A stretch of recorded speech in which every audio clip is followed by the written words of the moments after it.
Hello there, friends. Welcome to another episode of Brown Bags and Bibles, where we break down life's biggest befuddlements with biblical basics. I'm Scott Wakefield, lead pastor at First Christian Church of Greene County, joined as always by... I'm Mark Liebert, one of the elders here. Indeed, you are now partner. Again. Yes. Back on the board. Indeed. So, we're at episode 100 something. 2, 3, 117. 3. Trusted guides. People around us know things, and they're trying to hold up their fingers telling us. There's people in this room you don't know about. You may hear them cough. That's right. Yes, so, where were we? BB&B. Yes. We are starting a new episode today of our fourth B that we don't always mention. So it's Brown Bags and Bibles and Books. Yeah. And today's a books episode about Mere Christianity by Clive Staples Lewis. Yeah, excited to do this one. I think most Christians have heard of C.S. Lewis and or Mere Christianity. Yes, a lot have. And so I'm hopeful that people will be interested and follow along. Those of you who work the camera, I'm holding up my little copy of the book if you want to show it. You see, it's not big. See, people? So if you're not familiar with it, read it. What do you call it? What do you do when you're showing up in the back of somebody's selfie and you're... I'm photobombing C.S. Lewis's book. Okay. Sorry. Anyway, that's the book. Can we cut that? Let's go. We should stick to the script, shouldn't we? So who is Clive Staples Lewis? Right. So this information comes from the official website it's about C.S. Lewis official site. You can look this up. But he was one of the intellectual giants of the 20th century, arguably one of the most influential writers of his day. Mm-hmm. Of course, on his website, it's good to have that. But it's true. I'd like to put that in my own I'm personal going to put that in my I'm website. Probably the most influential writer at First Christian Church for the last 10 years. He was a fellow in my day and tutor in English literature at Oxford University until 1954. He was unanimously elected to the chair of medieval and Renaissance literature at Cambridge, a position he held until his retirement. He probably said Cambridge. Probably. But what he's known for here in America, of course, is that he wrote more than 30 books, reaching a vast audience. His most distinguished and popular accomplishments include Mere Christianity, but he also wrote fiction. Yeah. He has a space trilogy. Out of the Silent Planet, Right. Perelandra. Yep, Perelandra, things like that. The Screwtape Letters people have heard about. Yes. Those are fiction. But he has, of course, the one he's most known for is The Chronicles of Narnia. Yes, I was going to say, lest we Yes. make the egregious mistake of Yes. not naming one of the most important Yes. books and series ever written. But so when I was in seminary, I fiction. had a chance to take a class on C.S. Lewis at Trinity. I you loved did. it. I had some extra credits that I brought in from Moody, and so I didn't need to take some of the prerequisites. Yeah. They said, "What would you like to take?" And I saw one of the Feinbergs was teaching a class on C.S. Lewis. Cool. And I took it thinking, I've read all the Chronicles of Narnia. I know the space trilogy. Sure. I've read the Screwtape Letters. I'm How an hard expert can this be? on Lewis. And what I didn't realize was all the nonfiction work he had done. A ton. So Mere Christianity, The Problem of Pain, The Abolition of Man, Miracles. And I had to buy that set, God in the Docket. Yes, God in the Dock. Yeah, Yes. in the dock. Yes, because the dock is the British term for being in the place where in the setting of... The courtroom, right? Yes. I could not think of the Yeah, word. yeah. In court, when you are on the stand, Yeah. you're in the dock. Yeah, so God taking the stand. Yeah, God is in the one being... Right. I'm not doing great. That's okay. Yeah. Why don't He's you the one just on keep trial. doing He has the to- words. right. The So- words. Man.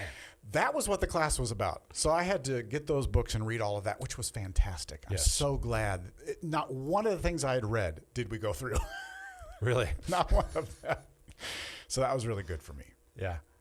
He has become associated with the most important apologists Yeah. because of his work Yes. outside of that fiction stuff. And what people don't realize is he died the same day as John F. Kennedy Oh, yeah? in November of '63. Died on the same day. Yep. I did not know. Yeah, I don't know. I learned that in the class. Never forgot it. There you go. So why Mere Christianity, Scott? What is the value of this book and where did it come from? Because it is one of the most important generic, popular level, and widely read works when it comes to making an argument for the existence of a personal God that, on the whole, Christianity claims. Yeah. And it's not about this version of Christianity, that version of Christianity. It is, I'm not arguing for all the specifics of things that, like we sometimes will talk about in do BB&B. sometimes. We do a lot of Right. that. This isn't about particular doctrines beyond the main core essential stuff, That's right. which is why he calls it mere Christianity. Or basic Yes. Christianity. And so it was written in World War II Yeah. during a time of war He actually gave these talks on the radio as first. radio addresses. Yes. And so people in war were hearing this. Right. Which is why you'll read references to the Nazis. Yes. I was going to say, starting right with maybe the moral argument in the first Yep. It comes in. chapter or second chapter. Yep. It's talked about straight away. Yeah. And so you'll hear a lot of references to that Yes. along the way. That's important to remember. Yeah. So as you're reading this, and we hope you do, when we say basic Christianity, we don't mean it's dumbed down. You have to think as he reads this. Oh, for sure. But it's what is common to all of Christianity Yes. as he makes the argument. Yes. So it's helpful as you read this to think, oh, that's what all Christians believe. That's what makes Christianity distinct from whatever else. That's why we believe Yes. what we believe. So it's very helpful. Yeah. I think it's really helpful for a lot of people who are, okay, I, call myself a Christian maybe, or I might believe in God nominally or something like that, but am I just parroting the faith of my parents or what I accept as socioculturally good and right to do? It's really helpful for people who are not quite stepping in and saying, nope, I actually believe this. Yep. So in the version I have, in the book, it's broken into 4 other little books. Book 1, Right and Wrong as a Clue to the Meaning of the Universe. Book 2, What Christians Believe. Book 3, Christian Behavior. And Book 4, Beyond Personality, or the First Steps in the Doctrine of the Trinity, Understanding God More in Depth. And I don't know if everyone's broken out that way, but that's the version I have, which I literally got in seminary in the 90s. Yeah, I have a version that looks like that. But if you buy a hard copy paperback, there are a dozen plus versions that look different. So let's jump in. Book 1. Okay. Chapter 1. All right. Book 1 is the right and wrong as a clue to the meaning of the universe. This is the argument about the moral law that's built into the fabric of every conscience of every human that's ever lived. Yes, Romans 1:18 to 23. That's right. Three. So we're going to give a lot of quotes from Lewis, but basically he says animals may fight, but it's only people who quarrel. And what he means by that is they quarrel because they appeal to an independent standard of right and wrong. Animals just fight over food. People argue about ideas and what's right and what's wrong. And they try to show that they're on the right side of this argument, Yes. of the standard that determines right and wrong. Yes. They don't argue there is no standard. They argue they are right in their view of the standard. That's important to say because the moral argument goes far beyond just saying there is a right and wrong. Right? Well, yes, there is. But why is there a right and wrong? Where does it come from? Your experience of it, in fact, is a part of the moral argument. In a whole bunch of ways you'll go into in some practical, easy to understand terms. Yeah. So it's way beyond, is there right and wrong? Yes, we all agree there is a right and wrong. Yeah. You have it, I have it, everybody has it. And that Yeah. alone doesn't get us to God. No, not by itself. Right. But if you ever said that's not right, that's not fair, hey, that's very good of you, or he did the right thing, she did the wrong thing, what Right. you're doing is unwittingly you are appealing to a standard of right and wrong that is somehow common to every person, because otherwise you couldn't make comments like that. And I love that Lewis points out people sometimes make excuses for why their behavior was justified, but they don't deny that there is a right and a wrong. That's right. But the reason I did what I did in this case is allowed for this reason. In other words, they make an exception for themselves because they realize there is a standard. That's nonetheless about the standard of right and wrong. Yes, no question. Right. Otherwise, we can't talk about these things. Right. It's behind everything. So even if you're making exceptions and you're trying to justify yourself, you're justifying yourself or whatever it is from a standard, however you want to say that. There is a standard that you believe is true and good. And where does that come from? Did you make it up or were you just taught And it? you assume they understand it. Absolutely. Yeah. Yes. And you can go cross-culturally and assume they understand it. I'm glad he says this because this is one of the big things I always like to talk about, that regardless of the culture, the society, the place and time and history, and even if and this is a kind of a strange example, but I kind of like to go to the extreme examples to make the point. When people are sacrificing their firstborn child to Molech, they're not doing that because they believe this is the good and right thing to do for themselves, for the child, for the world.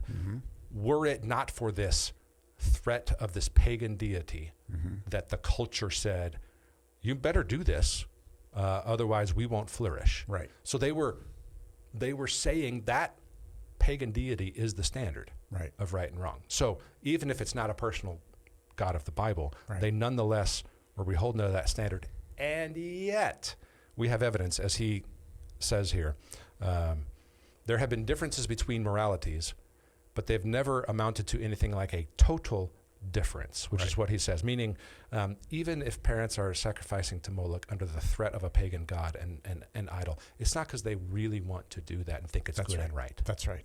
Yeah. He talked about in England, they used to burn witches. Right. And he says people will argue, can't you see then it just depends on what culture you're in. That's all it is. It's not a real sense of right and wrong. But I love how he points out, he says, wait a minute.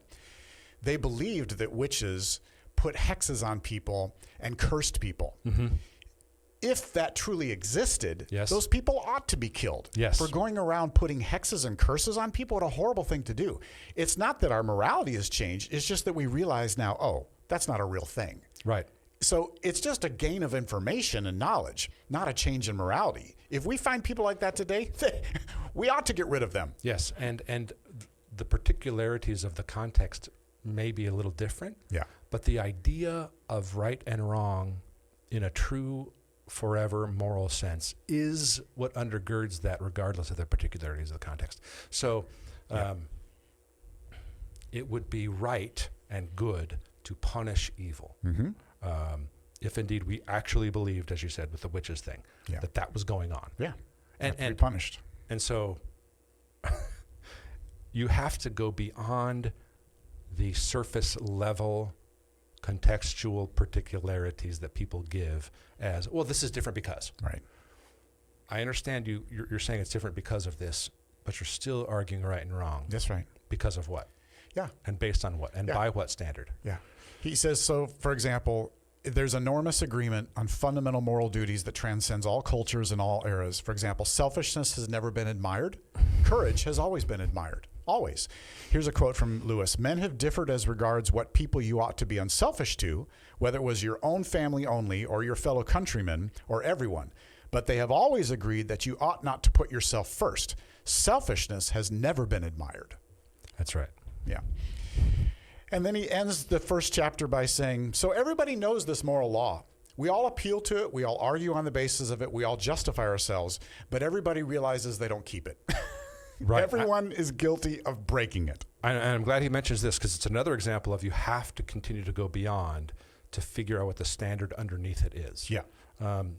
Because even as you argue for something, everyone breaks it. Yeah. And everyone breaking it is actually, it's very biblical and scriptural, everyone breaking it still points to moral right and wrong. Yeah. And an excuse of why they were allowed to break it in this case. Yeah. He distinguishes, by the way, between the law of nature, which for us that sounds like gravity. It's not what he means. He means the law of human nature, which is this right and wrong. Right. And his point is everyone knows they ought to behave in a certain way, and no one does it consistently. Yeah, he says, we have failed to practice ourselves the kind of behavior we expect from other people. Yep. Which nonetheless points to an underneath it all moral rightness and wrongness. That's right. So the law of nature, law of human nature, is a law of morality, not the physical laws, law of morality. What's right and wrong. Yeah. On to chapter 2. Sure. Or not. I wanted to look, not. I wanted to look into this. We break it as still pointing to the moral law thing a bit more. He says at the end of chapter 1,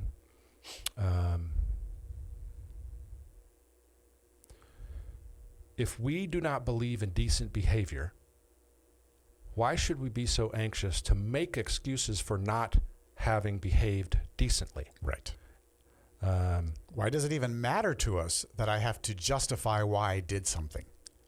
You've not ever met somebody that is not trying to justify themselves. Everyone appeals to a standard and why they were allowed to do what they did, which means there is a ultimate standard behind it that we can all appeal to and understand. Where does that come from? Romans 2 talks about being a law unto one's self, Yep. that all are a law unto themselves in that sense. Yeah, he's going to make the argument that if you're appealing to a standard which helps determine whether what you did was right or wrong or whether someone else did something and you're quarreling, what you are doing is appealing to an objective standard that is above everything else. Yes. And he says that in some funny, cool ways soon. So at the end of chapter 1, he says, the truth is we believe in decency so much that we feel the rule of law pressing on us so that we can't bear to face the fact that we're breaking it, and we try to shift the responsibility. It's just another way of saying the same thing, that it all comes from somewhere, objective, as you said, outside of us, that is a moral for all people, for all time, truth of right and wrong. Yeah. So chapter 1, he establishes that there is this standard of right and wrong we appeal to. in basic terms, Right. yes. And book 1 is right and wrong, this moral argument about right and wrong, as a clue to the meaning of the entire universe. Yeah, we're going to get So that's there. where we're headed. Yeah. So chapter 2 then is people starting to put objections about where this moral law comes from. Yes. And so he begins with, some suggest that the moral law is simply an instinct that's been developed like any other instinct that we Isn't have. this just herd instinct? It's herd instinct. But he says something incredibly helpful. He says, in practice, what we find that the moral law judges between my instincts. Yes. He uses the word adjudicates. The point is, when I have two instincts within me, how do I know which one to follow? It's the moral law which compels me to follow one versus the other. It's something above my instincts. And I loved his example. You see someone being hurt on the street in a dark alley. Yes. Clearly there's a bad man who's strong and powerful with a weapon hurting a woman. You are the only one who notices this in the alley. You have two instincts immediately. The first is, I need to get out of here to preserve my safety or he will hurt me. She's being hurt. I'm next. Right. Yeah. You also have, someone needs to help that woman. Absolutely. There's no one else around here. Absolutely. And he says, now think about that. You have two instincts. The stronger one says, get the heck out of here. That's the stronger one. Self-preservation. Self-preservation kicks in. And yet there's something in the back of your mind that says, no, you must do what is right. And for even at the compromise of your own safety, you must try to help that woman. What is that? It's not the stronger of the two impulses. It's the weaker of the two. He says, you will find inside you, in addition to these two impulses, a third thing which tells you that you ought to follow the impulse to help. Yeah. And suppress the impulse to run away. Yeah. Now, this thing that judges between two instincts, that decides which should be encouraged, cannot itself be either of them. Nope. Meaning, it's not just herd instinct. Nope. There's something beyond the instincts. Yeah, it tells you suppress the one and try to follow the other even though you don't want to. Right. He says the moral law of right and wrong, of what's good and just and right in essence, but moral right and wrong, is like the notes on a page when you're playing piano. Yeah. It's what you're following to do the thing, but the instinct is the keys that play. The moral law tells us the tune we have to play, he says. Our instincts are merely the keys merely of the keys. carrying out the tune we have to play that is the moral law.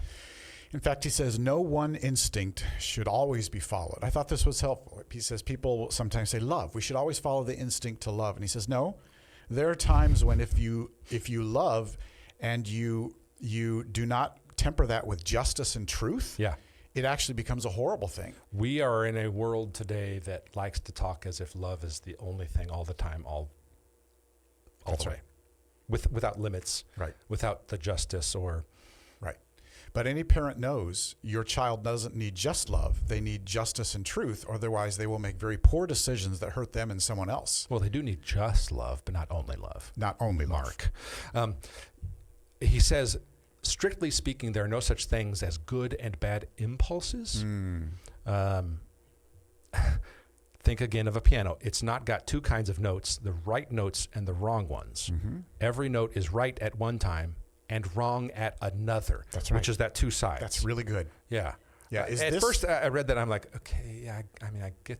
Oh, yeah. I had to read that a couple times to really get what he's saying there. Yeah, I was literally having a conversation with someone about a marriage falling apart, not in our church, a friend of mine. And because we don't have any marriages. And I was praying about, Lord, what do you want me to say to my friend at this time? Do they need admonishment of truth? Do they need encouragement because they're trying to do the right thing? Do they need help, someone to come alongside them? That's actually a 1 Thessalonians 5:14 principle we use in the marriage ministry. You don't apply the same thing at all times, depending on what they need. Well, the same thing with, you don't follow any one instinct at all times as if it's the only thing required. Yeah. Maybe justice is needed now instead of love. Maybe truth is needed now instead of understanding. Yeah. Yeah. We urge you, brothers, admonish the idle, encourage the faint-hearted, help the weak. And be patient with them all. Be patient with them all. Yeah, we use that. He points out, he says, it's like multiplication tables. You discover a truth that 2 times 2 equals 4. You don't create that truth. Right. So the moral law is not something we create. It's something we discover about ourselves. The fact that we learn it in school or in family settings or in culture doesn't mean we've created it any more than you've created the multiplication tables. Yeah, it doesn't mean it's a human social convention that you learned and that's where it comes from in and of itself. Right, because that's the argument about, well, you just learned this in school. You learned this from your parents. Right. So what? Then 2 times 2 doesn't equal 4 in a different world? No, it always equals 4. Yes, and everyone would agree with that. Right. Even if some don't. We laugh at them. We say you're wrong, and we all know it because here's the formula. And the social parts of that are conventional don't create the moral right and wrongness. Right. They merely confirm the moral law in us. Right. That's the argument in a sense he's been making all along. That's right. And Paul says the same thing in Romans 2, like you said. For sure. And this is, again, in chapter 2, where he's talking about some objections. Right. The first objection being, isn't our thing about doing what's right and wrong just instinctual? Isn't it just animalistic herd instinct? Right. No. And the second one here being, isn't it just a social convention, something put into us by education, he says. That's the other objective. Yeah.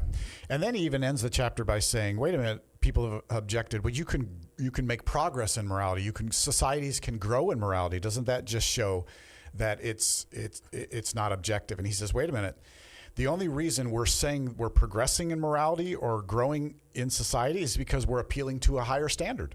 We recognize Christian morality is better than Nazi morality. Again, he wrote this during the war. Right. But you only say that because there's a standard above both of them to which you are appealing and comparing them. He says the moment you say that one set of moral ideas can be better than another, you are in fact measuring them both by a standard, saying that one of them conforms to that standard more nearly than the other. That's right. And there may be some ways in which, and this is probably true of all moral systems, they both conform in some measure to that standard. But the issue is not that they do that or not at all, but which one of them does it more, which is why you are hearkening to a standard. Everybody at all times, everywhere, is basing what they believe and what they say and what they do on an ultimate standard at rock bottom. Everybody. That's right. And there's nobody who doesn't. That's right. And there's nobody who has ever lived who doesn't. Right. And he says it in an interesting way soon enough about how our experience, existential human experience, even in itself, points to all that. Yeah. So, ready for chapter 3? Chapter 3 it is. So chapter 3 is interesting because he says, now wait a minute, don't get me wrong. He says the moral law is prescriptive, not descriptive. Right. It doesn't describe what humans do. It describes what they ought to do. Huge. Huge. Whereas there are philosophies out there that are the exact opposite. Right. A utilitarian kind of way of saying what I do is the thing that is right. Right. Because it does this thing that I want to do. Right. Which again, if you follow like all such systems of thought that try to talk as if there isn't a standard of objective morality, when you follow that out, all it will do is bear out exactly as C.S. Lewis is saying. Yeah. for what it's worth, nerds. Again, he says this is different than the laws of nature like gravity because that describes what does happen.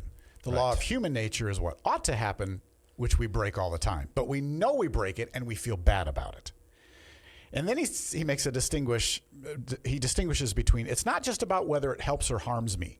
No. He says, for example, I'm not angry with someone who accidentally trips me. It was an accident. Right. I'm harmed by it. I've broken my arm and fallen, but I'm not angry with them because it was an accident. Right. Then compare that with someone who tries to trip me maliciously. They're unsuccessful and I'm not harmed in any way, but I am angry with them because their intent. He said, it's not about whether it harms or helps me. Right. It's whether it's right or wrong. Yes. So the motivation of the action, the words, the behavior, Right. is the thing. That's the itself. thing. Not what it does for me or to me. Yes.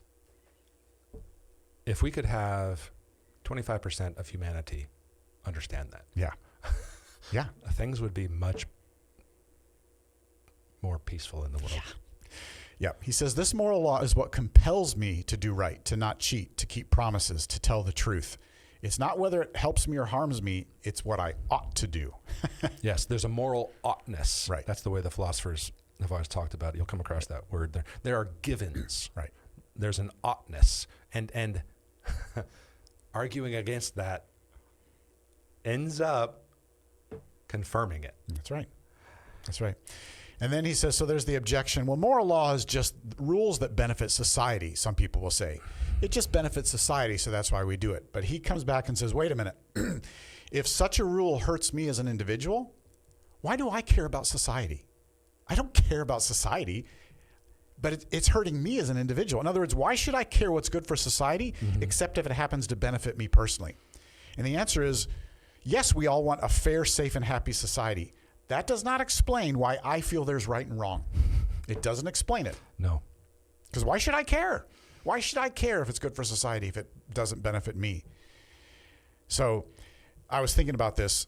We say, wait your turn in line. And I do. I wait my turn in line. That does not benefit me at all. It does not benefit me to wait in line. I don't care about society, but there's something in me that says it's the right thing to do.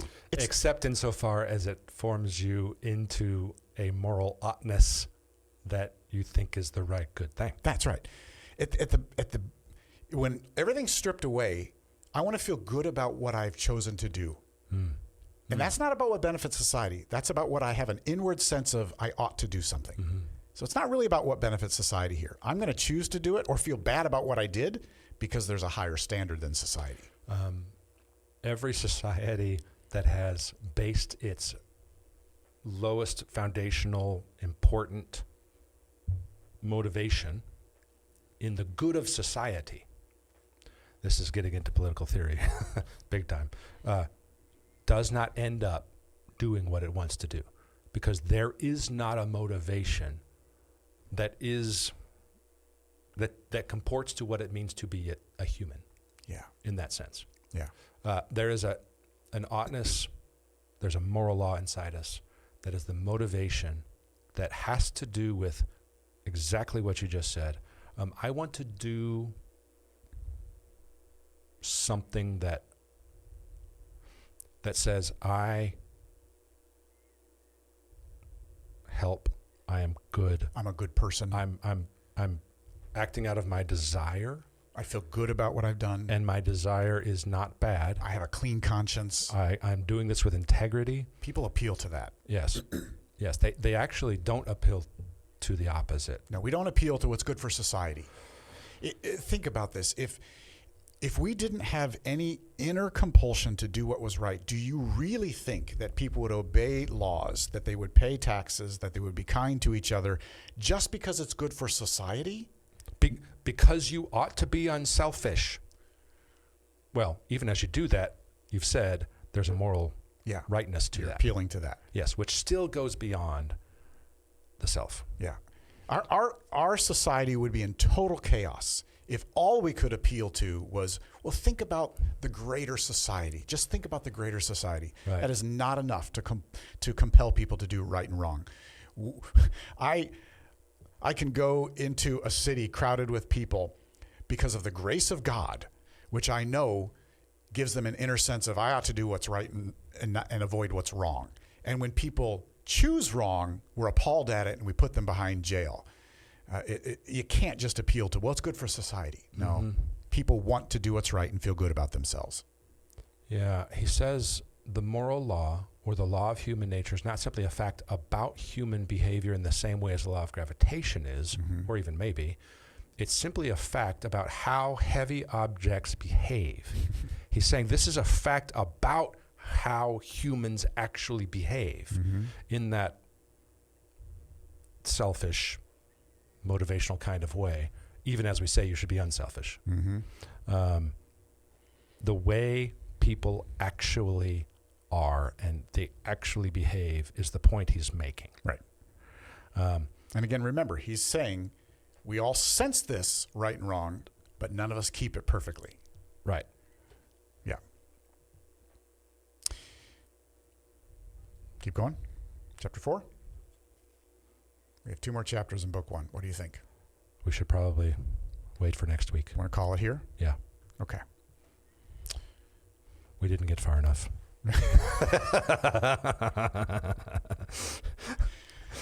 We'll try to get farther next time, peeps. Join us for chapters 4 and following from book 1. Yeah, 4 and 5 will close out book 1, and then we'll get into book 2. Yeah. Okay.